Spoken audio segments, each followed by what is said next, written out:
first commandment says, honor thy father. No, it doesn't. Toby, it doesn't. listen to... No, if I'm going to make you sit through this preposterous exercise, we're going to get the names of the damn commandments right. Okay, here we go. Honor thy father is the third commandment. Then what's the first commandment? I am the Lord your God. Thou shalt worship no other God before me. Boy, those were the days, huh? Good afternoon, Mr. President. Al, what do we got here, CJ? Well, we've got some hot tempers, Mr. President. Mary. Mr. President, I'm John Van Dyke. Yes. Reverend?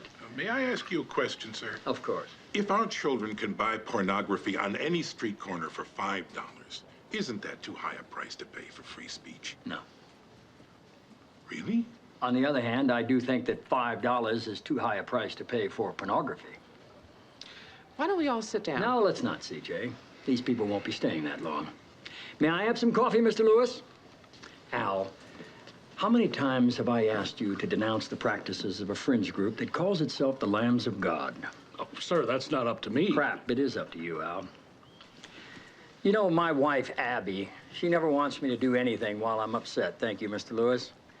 28 years ago, I came home from a very bad day at the State House. I tell Abby I'm going out for a drive. I get in the station wagon, put it in reverse, and pull out of the garage full speed. Except I forgot to open the garage door.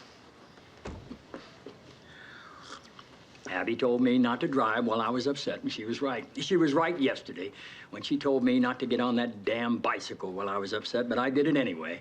And I guess I was just about as angry as I've ever been in my life.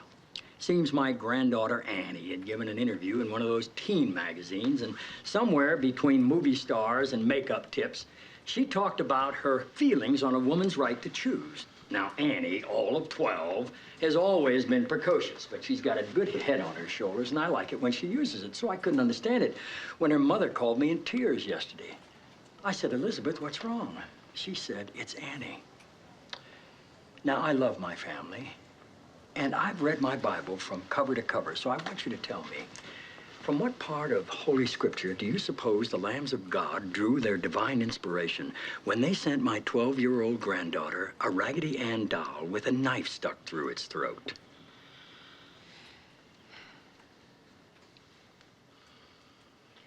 You'll denounce these people, Al. You'll do it publicly. And until you do, you can all get your fat asses out of my White House. CJ, show these people out. I believe we can find the door. Find it now.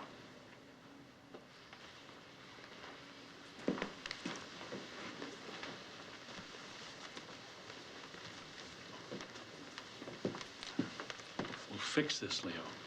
See that you do.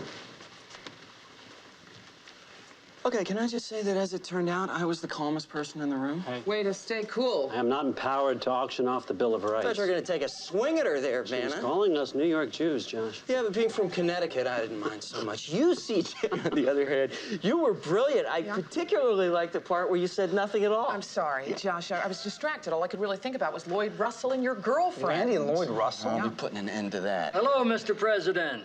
Did you have a nice trip, sir? How's the ankle, sir? Seems to me we've all been taking a little break. Thinking about our personal lives or thinking about keeping our jobs. Breaks are good. It's not a bad idea to take a break every now and then. I know how hard you all work. There was this time that Annie came to me with this press clipping.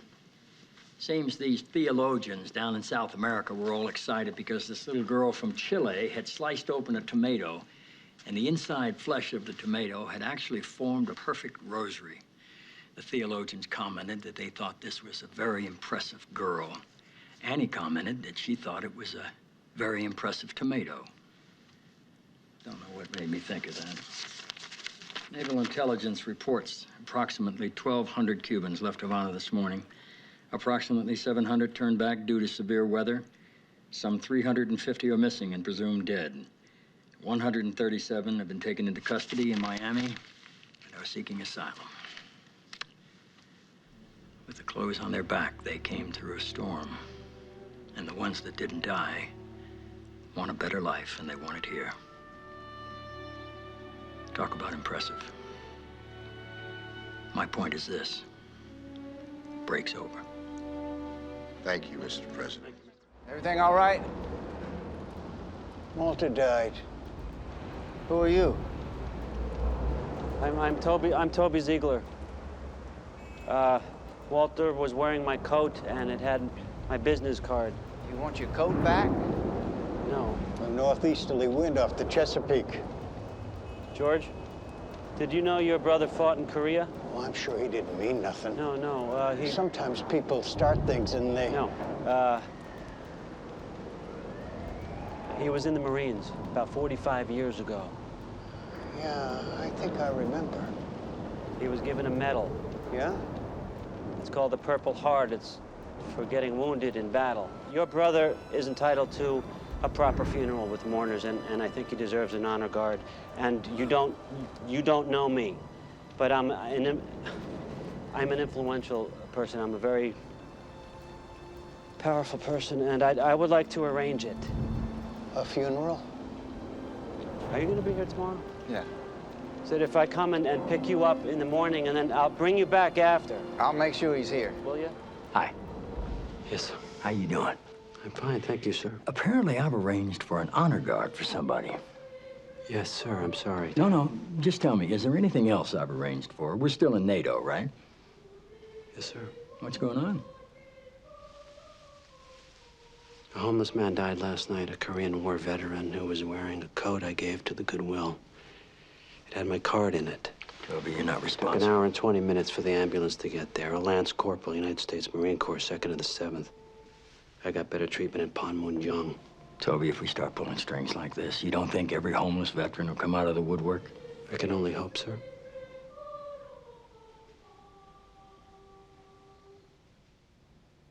When is this thing?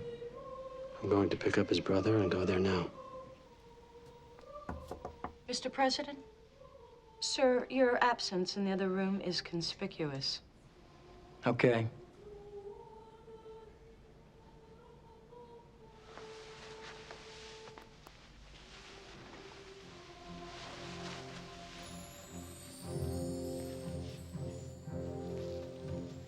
Toby, I'd like to come along.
Toby, Yes, sir.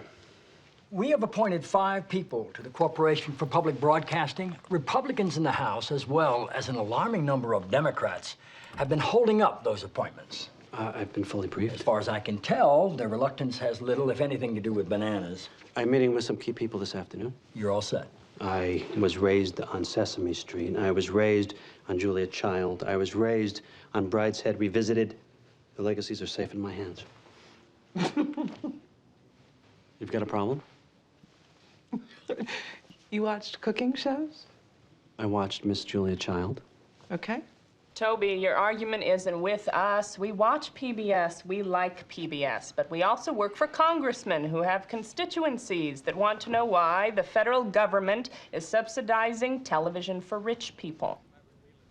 It's not television for rich people. Oh, Toby. It's not television for rich people. In fact, the public television audience is a fairly accurate reflection of the social and economic makeup of the United States. 1/4 of the PBS audience is in households with incomes lower than $20,000 a year. Blacks comprise 11% of the public television audience, and blacks comprise 11% of the commercial TV audience. 47% of PBS viewers have a high school education or less, which is 1% better than the commercial TV audience. So what are you talking to me about? Toby, when PBS claims that a majority of households are weekly viewers, they use the Nielsen index that's based on diaries. Those results always showed vastly higher PBS viewing than the numbers gathered by the automated boxes. Why? Because they're... Because people want to claim they're more sophisticated than they are. That's right. Look, wait, hang on. There's one other thing. Product licensing for Big Bird dolls and Fuzzy Bear toys? Fuzzy Bear. Oh, whatever. It's Fuzzy Bear, not Fuzzy Bear. Product licensing for this merchandise brings in over $20 million a year, none of which goes to PBS, all of which goes to the show's producer, the Children's Television Workshop. Now, this is a company whose chief executive earns high six figures in salary and benefits per year, yet Sesame Street is subsidized by taxpayer dollars. It's a perfectly reasonable complaint. And? I don't care. So We're gonna see to all those things. In the meantime, at a time when the public is rightly concerned about the impact of sex and violence on TV, this administration is gonna protect the Muppets. We're gonna protect Wall Street Week. We're gonna protect Live from Lincoln Center. And by God, we are gonna protect Julia Child. Toby. Hang on. Sam, you take care of your guys, we'll take care of ours. You're not taking care of your guys, Major. Your guys are out looking for jobs. Those weren't our guys. Oh, my God. Attention! Good afternoon, Sam. Mr. Chairman. Congressman. How do you do, Admiral? Good to see you again, kid. We haven't met. Mike Satchel. From Oregon. Yes, sir. Percy Fitzwallace. It's an honor to meet you, Admiral. I imagine it would be, yes. Major Tate, Major Thompson, this is Chairman Fitzwallace. They're not going to speak until I speak to them, Sam. They're pretty well trained. Stand easy, fellas. Is this Danish for anybody? Oh, yes, sir. Thank you. We're discussing gays in the military, huh? Yes, sir. What do you think? I said, what do you think? Sir, we're here to help the White House form a policy. I know. I'm asking you what you think. Sir, we're not prejudiced toward homosexuals. You just don't want to see them serving in the armed forces. No, sir, I don't. Because they pose a threat to unit discipline and cohesion. Yes, sir. That's what I think, too. I also think the military wasn't designed to be an instrument of social change. Yes, sir. Problem with that is that's what they were saying about me 50 years ago. Blacks shouldn't serve with whites. It would disrupt the unit. You know what? It did disrupt the unit. The unit got over it. The unit changed. I'm an admiral in the U.S. Navy and chairman of the Joint Chiefs of Staff. Beat that with a stick. We'll see you, Ken. Lionel Tribby thinks hiring me was a great idea. Why are you surprised? Well, because I'm a Republican and Lionel Tribby is incredibly not. Lionel Tribby is the White House counsel. He is a brilliant and fair-minded attorney, and he will accept you on his staff because he is, well, fair-minded and because... You haven't told him yet. I have, in fact, not told him yet, no. So you lied to me just then. I'm a politician, Ainsley. Of course I lied to you just then. My first day is getting off to a great start. It's about to get better. Why? Leo. Yeah? Lionel Tribby is on his way over. I just want to die. That's the White House. You get used to that feeling. Maybe I should go. Ainsley. No, maybe I should go so you two can talk by yourselves. You're gonna meet him right now. It's gonna be fine. It's not going to be fine. He's going to yell and scream. I've seen him on TV. Well, that's TV. He's making a full-throated defense of the president. That's what we do. Believe me, in real life, when the cameras are off... Leo! I will kill people today, Leo. I will kill people with this cricket bat, which was given to me by Her Royal Majesty Elizabeth Windsor, and then I will kill them again with my own hands. Lionel... Has anybody in this building heard of contempt of Congress? Look, if I may... Congress will hold the White House in contempt, Leo, which is nothing compared to the contempt in which I will hold the White House if this keeps happening. What did we do? Steve Joyce and Mark Brookline testified at Governmental Affairs that the White House couldn't produce the Rockland memo because the White House didn't have the Rockland memo. Do we? Holding it in my hand, Leo. Oh, I'm sure there's... When your guys go to the Hill, they can't drop their testimony on my desk at 9:15 and testify at 9:30. I was ready to take a vacation, Leo. I was going to go someplace warm with a beach. Somebody bringing me drinks with little umbrellas in them. I had this thing closed. Now I got to go back up there hat in hand because the circus is in town. Who's this? This is Angelie Hayes. She's scared of meeting you, so be nice. The girl who's been writing the columns. Yeah. You're an idiot. Leo. She's not an idiot, Lionel. She clerked for Dryford. Well, Dryford's an idiot. Dryford's a Supreme Court justice, Lionel, so let's speak of him with respect and practice some tolerance for those who disagree with us. I believe as long as Justice Dryford is intolerant toward gays, lesbians, blacks, unions, women, poor people, and the First, Fourth, Fifth, and Ninth Amendments, I will remain intolerant toward him. Nice to meet you. She's working for you, Lionel. Excuse me? She's working for you. The president asked me to hire her for your office. The president of what asked you to hire her for my office? The United States.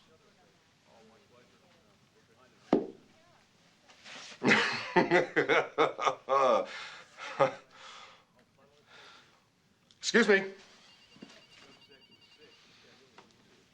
I thought it went pretty well. Mr. President, have you lost what little was left of your mind? I can't possibly work like this. Oh, dear God. Cut. I had it. Excuse me, sir, is this a bad time? It's a bit of a bad time, Lionel. Well, forgive me, sir, but when you have a few moments, I would like to discuss the hiring of blonde and leggy fascists whose knowledge does not include the proper order of the alphabet for positions in the White House counsel's office. And we will, Lionel, but right now, I don't know if you've noticed, but there are 30 or 40 other people in the room, many of whom have donated significant amounts of money to the Democratic Party. So perhaps you could get a tighter grip on your horses, and we will talk about it later. Yes. Well.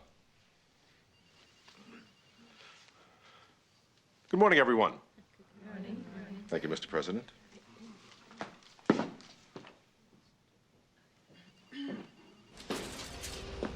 Mr. Truby. See, they found you in office. Such as it is. Good men and women have worked in whatever room was available in this building and have done so without complaint. I don't believe you heard me complain, Mr. Truby. I believe I did, Miss Hayes. Now, why don't you tell me what this is all about? Sir? These people here are trying to do something. I'll have their backs while they're trying. What are you doing here? Serving my country. Why not join the Navy? I was asked to do this. And you said yes? Yes. Why? I feel a sense of duty. I'm sorry. I said I feel a sense of duty. What, did you just walk out of the Pirates of Penzance? Sir? Well, he's an Englishman. He is an Englishman, is from HMS Pinafore. It's from Penzance. Don't tell me about Gilbert and Sullivan.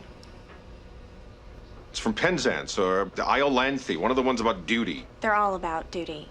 And it's from Pinafore. Miss Hayes. Is it so hard to believe in this day and age that someone would roll up their sleeves, set aside partisanship, and say, what can I do?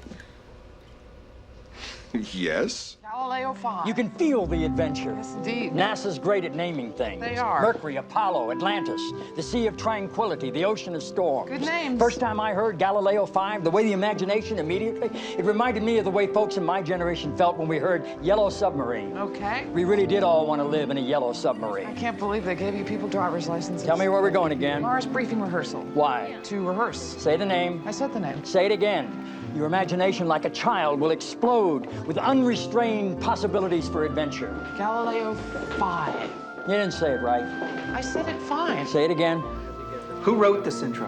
I did. You're from NASA Public Affairs? Yeah. You mind if I give it a polish? Is there a problem? No, it's great. You mind if I change it? I'd prefer if you didn't. Just the same. Public Affairs has cleared the text. If it's going to be changed, I'd prefer if the president changed it. See, that's kind of what he pays me to do, so. Look, I don't want to step on your toes. You don't want to step on mine. We're both writers. Yes, I suppose, if we broaden the definition to those who can spell. Excuse me? Good morning. Good morning, Mr. President. Sir, this is the crew from NASA Public Affairs. How you doing? Sir, we're going to run you through the drill for tomorrow morning. First of all, you'll be flanked on either side by the Flight Operations Manager, David Narakawa, and NASA Chief Administrator, Dr. Peter Jobson. On either side of them will be Dr. Samuel Thurman of the Meteorite Analysis Team from the Johnson Space Center and Dr. Joyce Gray Sutton, planetary geologist from Cal State Northridge. On these monitors, you'll be seeing the images beamed back from the surface, and on this computer screen, you'll be able to read the questions being sent in by the kids. I strongly urge you. Yes. I strongly urge you. I know. I strongly urge you, Mr. President, to act as moderator and pass the questions off to one of the experts on the panel rather than answer it yourself. Yes. Would you like to see some of the questions? We have questions in advance. Some of them. Would you put them up? Sure. Katie, 6th grader, Green Oaks, Junior High School, Austin, Texas, asked, how old is the planet Mars? That's a great question, Katie. The planet Mars is 4.6 billion years old. What did I just say? I knew that one. Nobody likes a know-it-all. Yes, God forbid that while talking to 60,000 public school students, the president should appear smart. That's fine. Just don't show off. I don't show off. Stevie, 4th grader, PS 31, Manhattan, asked, what is the temperature on Mars? Well, Stevie, if one of our expert panelists were here, they would tell you the average temperature ranges from 15 degrees to minus 140. That happens to be wrong. It ranges from 60 to minus 225. I converted it to Celsius in my head. Thank you. Can I see the intro? It's up on the prompter. Good morning. I'm speaking to you live from the West Wing of the White House. Today, we have a very unique opportunity to take part live in an extremely historic event which, whoa, boy. How you doing, Mr. President? Who wrote this intro? I did, sir. I'm Scott Tate from NASA Public Affairs. Scott, unique means one of a kind. Something can't be very unique, nor can it be extremely historic. While we're at it, do we have to use the word live twice in the first two sentences like we just cracked the technology? Look, we're also broadcasting in living color, right? Sam? Yeah. He's gonna make some changes. You can clear him with me? I doubt it. Write this. Good morning. 11 months ago, a 1,200-pound spacecraft blasted off from Cape Canaveral, Florida. 18 hours ago, is it 18 hours ago? We're on the air at noon Eastern. Yeah. 18 hours ago, it landed on the planet Mars. You, me, and 60,000 of your fellow students across the country, along with astroscientists and engineers from the Jet Propulsion Lab in Southern California, NASA Houston, and right here at the White House, we're going to be the first to see what it sees and to chronicle the extraordinary voyage of an unmanned ship called Galileo 5. He said it right. How does he not just tell me? Sir. How does he not come to me and say, Jed, this is my grandson, and there are lots more like him, and there are lots more to come. Can you help us out? Because Damn it, he knows we would have gotten it done. Why doesn't he tell me these things? Because he doesn't want to make political hay out of his grandson, which is commendable. Ah, he's a crank. Good evening, Mr. President. Hey. Hey, Donna, you need something? Donna's the one who started sniffing around it. CJ, that phone message was for real. He's not going to stop till he drops. He might. CJ, let me tell you something. Don't ever, ever underestimate the will of a grandfather. We're madman. We don't give a damn. We got here before you, and they'll be here after. We'll make enemies, we'll break laws, we'll break bones. But you will not mess with the grandchildren. There was quite a bit of sugar in the creme de caramel. Yeah. CJ, if I told you to screw the print deadline, what would you want to do right now? I'd want to see if there was a way I could help him out. Give him some dignity, right? And give him a rest. The guy's going to collapse out there. Yes, sir. Screw the print deadline. Leo? Look, we will talk about the other thing later. I'm just asking how we're going to do this. Excuse me? The chairman's going to gavel him off if he stops talking or sits. Excuse me? What are you doing? I didn't know if I'm supposed to. We usually don't raise our hands. No, it's not the worst idea in the world. The senator's allowed to yield for a question without yielding the floor. What do you mean? He's allowed to yield for a question without yielding the floor. I was in the House. I know nothing about Senate rules. Yes, sir, but Josh does, and he likes to explain things, and, well, I let him. I'm pretty sure it's true, sir. What time is it? Let's wake up a parliamentarian. Yeah, but the problem is the only people who ask questions are senators. We're going to get one of them to walk in there. Charlie! The Senate wants to go home. They want to vote. Yes, sir. I want to call senators. We'll start with our friends. When we're done with those two, we'll go on to the other 98. Yes, sir. Charlie. Yes, ma'am. Start with the grandfathers. Yes, ma'am. There's no damn holiday for us either. We'll be in the dining room. CJ, no kidding. Make this happen. Yes, sir. You called whoever you had a relationship with. And if you didn't get anywhere, they got a call from the president. Do I have your word on that, Sarah? We've been at it 20 minutes. We're coming up with nothing nothing. until Got it? Senator Tom Grissom of Washington State was headed from his office to the chamber. And everybody started flooding into the communications bullpen to see what would happen. Problem being, of course, that Stackhouse would have to know as much about rules and procedures as Donna had and not think we were trying to screw him. We stared at 14 different television sets while calculating in our heads the time it would take Grissom to walk from his office to the floor, and we were in frozen silence while we listened to the rules of blackjack. Unless you were counting cards. And then it happened. Point of order, Mr. Chairman. Mr. Grissom. Will the senator yield for a question? Come on. Mr. Stackhouse? Come on. Trust me just this once, you grouchy old son of a bitch. Mr. Chairman, I yield to the senator from Washington for a question. My question is in 22 parts and might take quite a while. Perhaps you'd like to sit and have some water while I ask it. Yes! And that was it. Grissom gave him a rest and an opportunity to answer some real questions about autism. And when Grissom was done, McNamara took over. And after McNamara came Gianelli. Grandfather's all. I'm gonna have to finish this up now and go into the press room and explain what happened. There'll be no vote tonight, and the Senate will go home for weeks. And Stackhouse, with our help, blew the print deadline anyway. There's really no reason for Josh not to go back to the conference chairman and reopen the bill. There's so many days here where you can't imagine that anything good will ever happen. You're buried under a black fog of partisanship and self-promotion and stupidity and a brand of politics that's just plain mean. Yes, Hoynes had us nervous with his admonishment of big oil, and yes, the president was making us nervous too, but that's for tomorrow. Because tonight I've seen a man with no legs stay standing, Dad, and a guy with no voice keep shouting. And if politics brings out the worst in people, then maybe people bring out the best. Because I'm looking at the TV right now, and damn if 28 U.S. senators haven't just walked onto the floor to help. I'll catch the first plane out in the morning, and if you wouldn't mind not turning 70 until tomorrow, that'd be great. This country is an idea, and one that's lit the world for 2 centuries, and treason against that idea is not just a crime against the living. This ground holds the graves of people who died for it, who gave what Lincoln called the last full measure of devotion, of fidelity.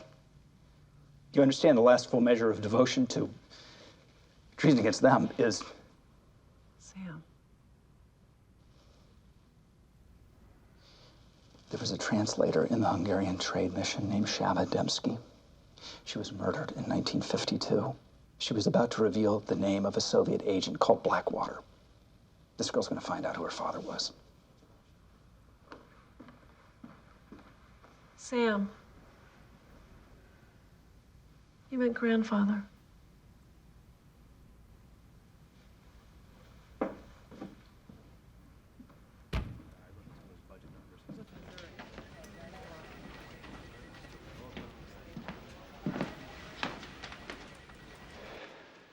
Tell me there's good news. You ever heard of a woman named Shava Demski? No. Sam?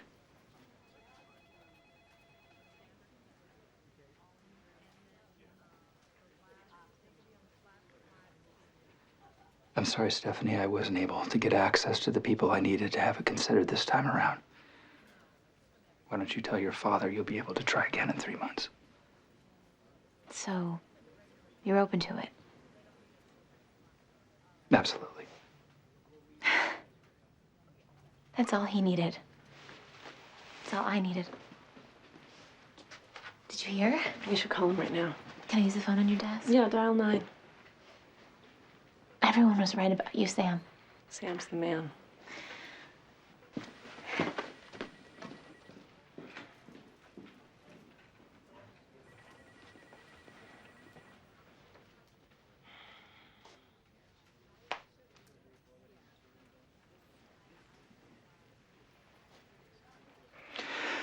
It's just there are certain things you're sure of. Like longitude and latitude.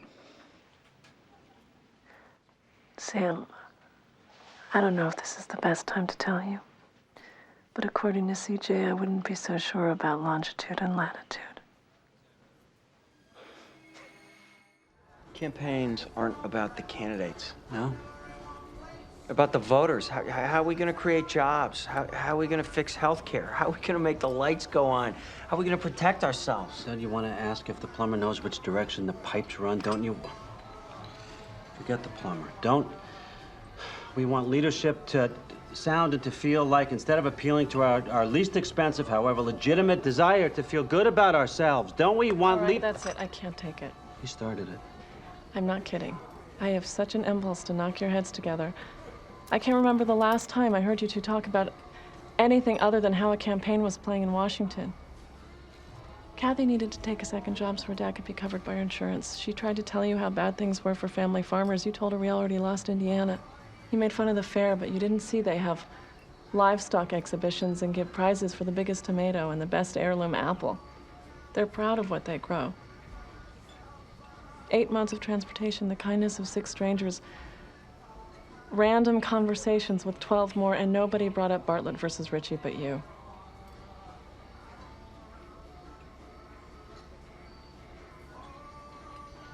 I'm writing letters on your behalf to the parents of the kids who were killed today. Can I have the table, please?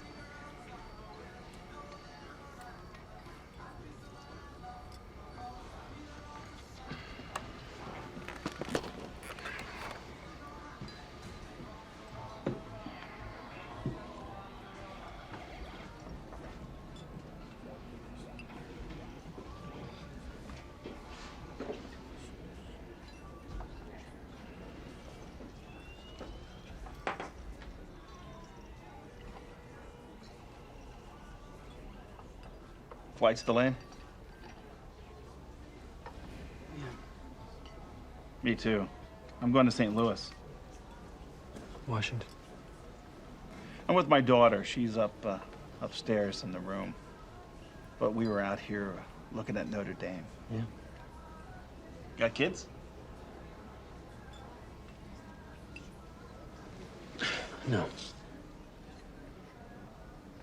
Where do you take your oldest to look at colleges? It's an incredible feeling.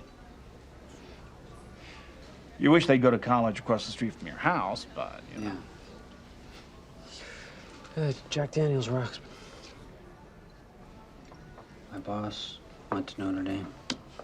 Beautiful campus. I've never seen anything like it. She's not going to get to sleep tonight. You see what happened in the market today? Yeah, I saw. You invested? Mutual fund that's supposed to send her to college. I never imagined it. $55,000 a year. I'd have trouble making ends meet. And my wife brings in another 25. My son's in public school. It's no good. I mean, there's 37 kids in a class. No art and music, no advanced placement classes. Other kids, their mother has to make them practice the piano. You can't pull my son away from the piano. He needs teachers. And I spend half the day thinking about what happens if I slip and fall down on my own front porch, you know. It should be hard. I like that it's hard. Putting your daughter through college, that's a man's job. Man's accomplishment. But it should be a little easier. Just a little easier. Because in that difference is everything.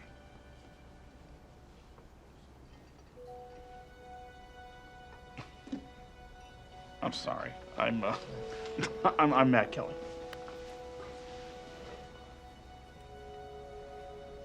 I'm Toby Ziegler.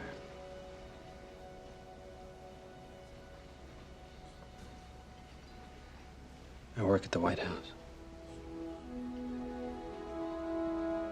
You have a minute to talk? We'd like to buy you a beer. Okay.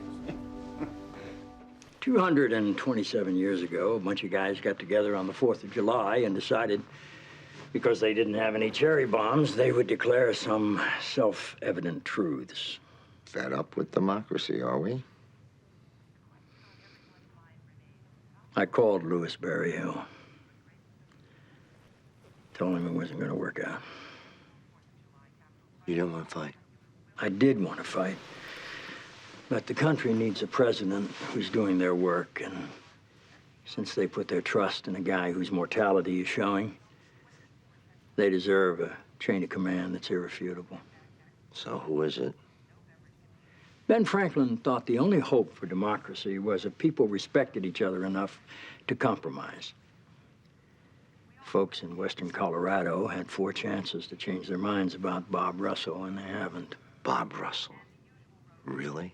He ain't my choice. But hey, we hated the last guy. So let's start the betting process. Want to tell the gang? You do it. I'm done for the day. Actually, Mr. President, you have one more thing. That I will perform work of national importance. That I will perform work of national importance. When required by law. When required by law. That I take this obligation freely. That I take this obligation freely. Without any mental reservation or purpose of evasion. Without any mental reservation or purpose of evasion. So help me God. So help me God. Thanks, Leo. Ladies and gentlemen, the President of the United States.